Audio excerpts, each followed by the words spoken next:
This is what 800 sausage rolls look like before they go into the oven. And this is the guy that made them. Rob. 5 foot 10 inches of lean muscle and over 15 years of baking expertise. Now I came to Culley's Cafe and Bakery to talk to him about his story and maybe get a few tidbits about quiches from him. Nuh-uh. He is a committed professional. He tells me he's got over 800 sausage rolls to make from scratch. But I can watch. So he takes me to the start. A heavy dusting of flour over your working space. And then you need some exquisite dough. Lots of it. Flatten it. Then flatten it some more. Sprinkle some more flour. Then flatten the dough again. And again. I don't know how to explain or describe what's happening here, but whatever it is, it soothes my soul. So now you've got a roll of dough. Well, what's a boy to do with that? Make more, of course. Now, in between the pressers, I managed to get a couple personal details out of Rob. He made it to Culley's initially as a dishwasher.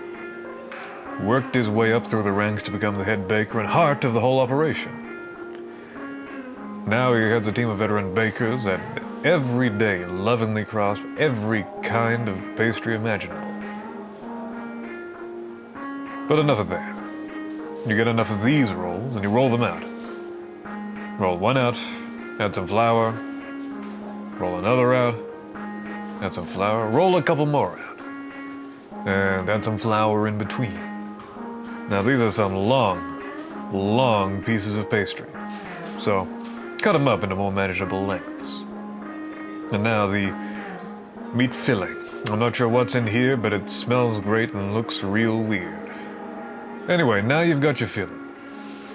Now it's time to squeeze it onto your sheets of pastry.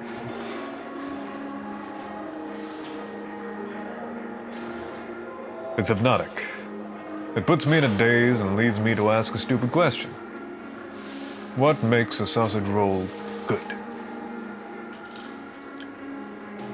He gets over his confusion and he humors me.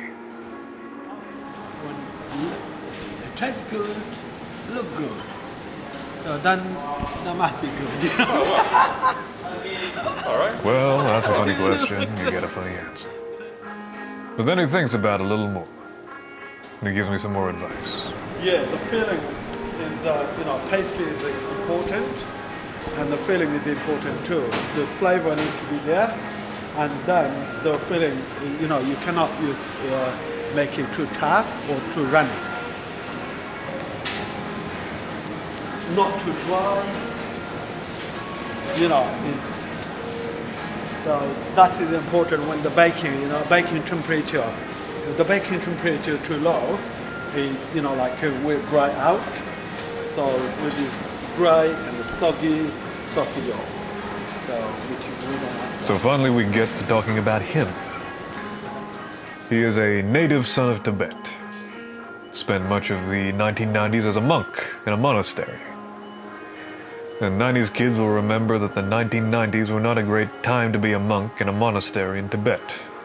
So, for complicated reasons, he ends up trekking across the frozen wastelands and the jagged peaks of the Himalayas. He may have gotten imprisoned along the way, and he may have found a way out of that. Then continued his march through the mountains to India. And that's the kind of guy he is. And if he's got something to do, no matter how vast or seemingly impossible a task, whether it be scaling mountainsides or rolling 800 sausage rolls, he goes and does it. Well, right now he's still folding, still spreading flour, and it probably won't surprise you to learn that the bakery goes through 1.25 tons of the stuff a day. We're coming to the end of the marathon part of the task. Now it's on to the sprint. You want to know why all sausage rolls are exactly the same length? Well, this thing is why. So you get all your rolls nice and even, and now the fun begins. This is how you take apart a monolith of dough and mince.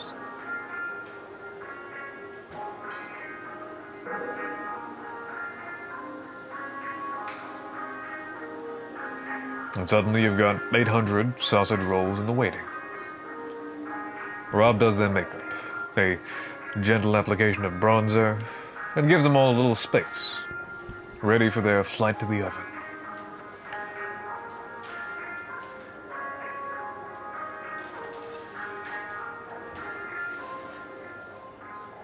The oven is a place where miracles happen. 800 pale lumps of dough and meat go in. 800 golden sausage rolls come out a minute later. Don't ask me for baking times or temperatures. The only thing I know about this process is this: that the smell makes me want to turn in my university degrees and roll 120 meters of sausage rolls every day, all day. Anyway, after a small eternity, they come out. Rob takes a brief respite to make sure that it all looks good and tastes good.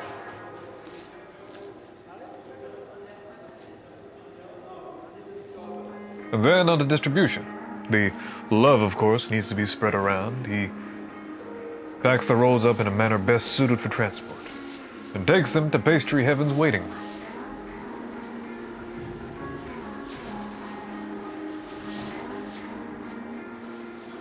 Finds a special spot for each tray and leaves, satisfied and a job well done. And then, like any good cook, he diligently cleans up his workspace, pauses for a coffee, and then gets back to work. That's Rob. If the fate of the world depended on humanity banding together to make the perfect sausage roll, Rob would be your guy. Actually, if the fate of the world depended on the flawless creation of any baked good whatsoever, you go to Rob. Name a pastry item and he's made it 1 billion times already. And it's this incredible skill and experience that I'm just so gosh darn happy to bring you on Sunday, the 20th of September. Rob's gonna take us into his kitchen to show you how to make a damn fine quiche. And you'll be helping Mums for Refugees, Black Swan Health, Relationships Australia, and Stitches of Hope to save the world. Aren't you good?